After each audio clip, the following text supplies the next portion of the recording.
रात के ठीक 3 बजे चार दोस्तों ने सिर्फ मजाक मजाक में एक ऐसा खेल शुरू किया जिसके बारे में उन्होंने इंटरनेट पर सुना था।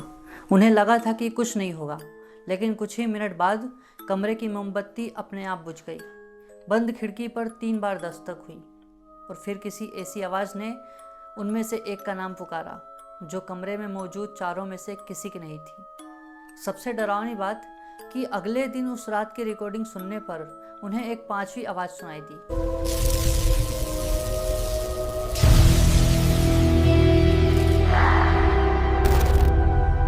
आज की कहानी मुझे एक ऐसे लड़के ने बताई थी जो उस रात वहाँ पर मौजूद था। उसने मुझसे कहा था कि आज भी मुझे नहीं पता कि हमने सच में कुछ बुलाया था या फिर वो सिर्फ एक डरावना संयोग था, लेकिन रात के 3 बजे के बाद हमने जो देखा उसके बाद हम चारों कभी पहले जैसे नहीं रहे।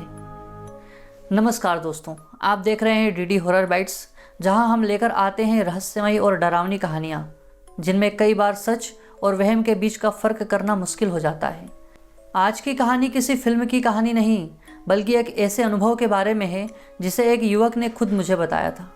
उसने अपना नाम सार्वजनिक नहीं करने को कहा, लेकिन उसकी बताई हुई हर बात आज भी उसके दोस्तों के लिए एक डरावनी याद है। तो अगर आप ये कहानी रात में सुन रहे हैं तो कमरे की लाइट बंद करने से पहले एक बार अपने आसपास ज़रूर देख लीजिए, क्योंकि कहानी शुरू होती है एक पुराने सुनसान मकान से। 4 दोस्त थे, अमित, रोहित, निखिल और समीर। चारों की उम्र करीब 20 से 24 साल के बीच थी और उन्हें डरावनी कहानियों और रहस्यमयी घटनाओं में काफ़ी दिलचस्पी थी। खासकर रोहित ऐसी चीज़ों को लेकर बहुत उत्सुक रहता था। एक दिन इंटरनेट पर पैरानॉर्मल एक्सपेरिमेंट का वीडियो देखने के बाद उसने बाकी 3 दोस्तों से कहा कि क्यों न रात में किसी सुनसान जगह पर जाकर ऐसा ही कोई खेल किया जाए। शहर से थोड़ा बाहर एक पुराना मकान था जो काफ़ी समय से खाली पड़ा था। आसपास के लोगों से उन्हें बस इतना पता चला कि मकान कई महीनों से बंद है और रात में वहाँ से कभी कभी अजीब आवाज़ें सुनाई देती हैं। चारों को ये बात मजाक लगी और उन्होंने तय किया कि शुक्रवार की रात वहीं जाकर अपना एक्सपेरिमेंट करेंगे। रात के करीब 11 बजे चारों उस मकान में पहुंचे। बाहर से मकान जितना डरावना दिख रहा था, अंदर से उससे भी ज़्यादा सुनसान था। दीवारों पर सीलन थी, पुराने फर्नीचर पर धूल जमी थी और हवा चलने पर खिड़कियां हल्की हल्की आवाज़ कर रही थी। उन्होंने एक कमरे को साफ किया और फर्श पर बैठ गए। रोहित अपने साथ मोमबत्ती, कागज़ और एक छोटा सिक्का लेकर आया था। उसने कागज़ पर कुछ अक्षर लिखे और बीच में सिक्का रख दिया। उसका कहना था कि अगर कोई आत्मा आसपास हुई तो शायद सिक्का किसी अक्षर की तरफ घूमेगा। अमित लगातार उसका मजाक उड़ा रहा था और कह रहा था कि यह सब सिर्फ फिल्मों में होता है। रात के करीब 12 बजे उन्होंने खेल शुरू किया। शुरुआती 15 से 20 मिनट में कुछ नहीं हुआ। चारों हंसते रहे और एक दूसरे को डराने की कोशिश करते रहे। फिर निखिल ने अचानक कहा कि उसे लगा सिक्का थोड़ा हिला है। सबने सिक्के को देखा, लेकिन वह अपनी जगह स्थिर था। रोहित ने दोबारा पूछा, अगर यहाँ कोई है तो सिक्के को यस की तरफ ले जाओ। कुछ सेकंड तक बिल्कुल सन्नाटा रहा। फिर सिक्का बहुत धीरे धीरे आगे खिसकने लगा। पहले किसी को यकीन नहीं हुआ। अमित ने कहा कि शायद टेबल या फर्श के कंपन से सिक्का हिला है, लेकिन जब सिक्का घूमते हुए यस पर जाकर रुक गया तो चारों कुछ सेकंड के लिए चुप हो गए। रोहित ने इसे अपनी जीत समझा और हंसते हुए पूछा, अगर सच में कोई है तो अपना नाम बताओ। सिक्का धीरे धीरे घूमने लगा। पहले वह एक अक्षर पर रुका, फिर दूसरे पर। चारों ध्यान से उसे देखने लगे। सिक्के ने कुछ अक्षर बनाए, लेकिन कोई स्पष्ट नाम नहीं बन पाया। तभी अचानक सिक्का तेजी से पीछे की ओर खिसका और उसी पल कमरे में जल रही मोमबत्ती बुझ गई। कमरे में घना अंधेरा हो गया। समीर ने तुरंत मोबाइल की टॉर्च जलाई। कुछ सेकंड तक तो सब चुप रहे। फिर खिड़की की तरफ से आवाज़ आई। चारों की नज़र एक साथ खिड़की पर गई। खिड़की बंद थी। रोहित धीरे धीरे उठकर वहां पहुंचा और पर्दा हटाया तो बाहर पूरा अंधेरा था। उसने मोबाइल की रोशनी बाहर डाली, लेकिन वहां पर उसे कोई दिखा नहीं। वह वापस मुड़ा ही था कि फिर वही आवाज़ आई। इस बार दस्तक पहले से ज़्यादा तेज थी। समीर ने तुरंत कहा, बस अब यहाँ से निकलते हैं। चारों कमरे से बाहर निकल गए, लेकिन जब वे कुछ देर बाद वापस कमरे में आए तो वहाँ रखी एक पुरानी लकड़ी की कुर्सी अपनी जगह से कई फीट दूर पड़ी थी। चारों ने एक दूसरे से पूछा कि इसे किसने हटाया था। सभी बोले किसी ने नहीं। अब उन्हें मजाक बिल्कुल नहीं लग रहा था। उन्होंने कागज़ हटाया, सिक्का उठाया और दरवाजे की तरफ बढ़े, लेकिन दरवाज़ा खुल नहीं रहा था। रोहित ने हैंडल घुमाया, फिर जोर लगाया, लेकिन दरवाज़ा जैसे बाहर से बंद था। चारों ने मिलकर धक्का लगाया, तभी उनके पीछे से बेहद धीमी आवाज़ आई, रोहित। चारों एकदम शांत हो गए। रोहित ने धीरे धीरे पीछे देखा, कमरे में उनके अलावा कोई था नहीं। उसने कांपती आवाज़ में कहा, किसने मेरा नाम लिया? किसी ने जवाब नहीं दिया। कुछ सेकंड बाद वही आवाज़ दोबारा आई, इस बार थोड़ी साफ थी। समीर ने तुरंत मोबाइल की रिकॉर्डिंग चालू कर दी। अब चारों सिर्फ बाहर निकलना चाहते थे। अमित ने पूरी ताकत से दरवाजे पर धक्का मारा और अचानक दरवाज़ा खुल गया। चारों बिना पीछे देखे मकान से बाहर भागे, लेकिन बाहर निकलते समय निखिल की नज़र ज़मीन पर पड़ी। वही छोटा सिक्का फर्श पर पड़ा था। उसने रोहित से पूछा, ये सिक्का तेरे पास नहीं था? रोहित ने अपनी जेब टटोली, सिक्का वहाँ नहीं था।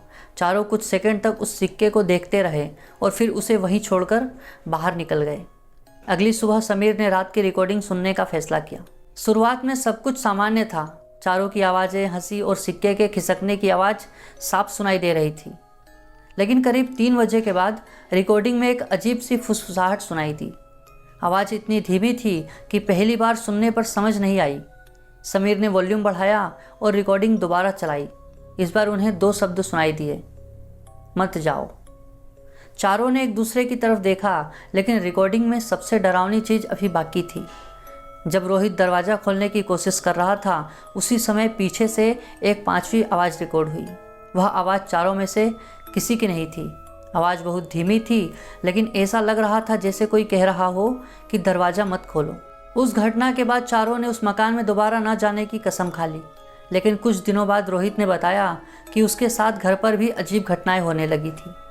रात के करीब 3 बजे उसकी नींद अचानक खुलती और उसे अपने कमरे के बाहर किसी के चलने की आवाज़ सुनाई देती। कभी कभी बंद दरवाज़ा अपने आप थोड़ा खुला मिलता। एक रात उसने साफ सुना कि कोई उसके कमरे के बाहर खड़े होकर उसका नाम पुकार रहा है। उसने दरवाज़ा खोला, लेकिन उसे बाहर कोई नहीं दिखा। अगले दिन उसने बाकी दोस्तों को फ़ोन किया। समीर ने भी बताया कि पिछले कुछ दिनों से उसके कमरे की खिड़की पर रात में 3 बार दस्तक सुनाई देती थी। अमित ने कहा कि उसके घर में भी रात के समय किसी के चलने जैसी आवाज़ आने लगी थी। हालांकि निखिल ने कहा कि उसके साथ ऐसा कुछ नहीं हुआ। लेकिन उसी रात निखिल ने चारों के ग्रुप में एक फ़ोटो भेजी। फ़ोटो देखकर सबके होश उड़ गए। फ़ोटो उसी पुराने मकान की थी, लेकिन निखिल का कहना था कि उसने वह फ़ोटो खींची ही नहीं। वह तस्वीर उसके मोबाइल की गैलरी में अपने आप सेव हुई थी। तस्वीर में मकान की एक खिड़की दिखाई दे रही थी और खिड़की के पीछे एक धुंधली सी काली आकृति खड़ी थी। चेहरा दिखाई नहीं दे रहा था। चारों ने तय किया कि इस बार दिन में जाकर उस मकान को देखेंगे। अगले दिन चारों दोपहर में वहां पहुंचे। मकान का दरवाज़ा खुला हुआ था।